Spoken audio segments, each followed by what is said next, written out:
Hello everyone, welcome back to the channel. In today's video, I'm going to show you how to change YouTube TV payment method. So it's a very simple and easy thing to do. First of all, you will have to come on tv.youtube.com and then you just have to simply log in into your account. Afterwards, you need to click on your profile icon in the top right hand corner of the screen and then click on settings. Now, once you are in your settings, by default, you will be on the membership page, but you need to hover over to the left hand section and click on billing. In the billing section, you will see this update option. So you need to click on update. Afterwards, it will redirect you in your Google account where you will see the subscriptions and services, and here you will see YouTube TV.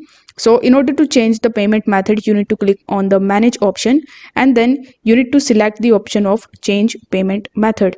Afterwards, it will redirect you on the payment method page where you just have to simply update your primary payment method.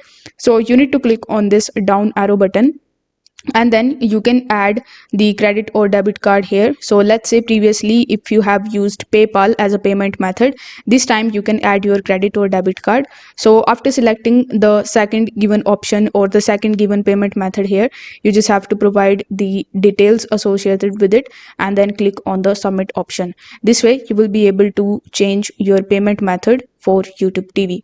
If this video helped you out, don't forget to like the video and subscribe to the channel. Thank you so much for watching.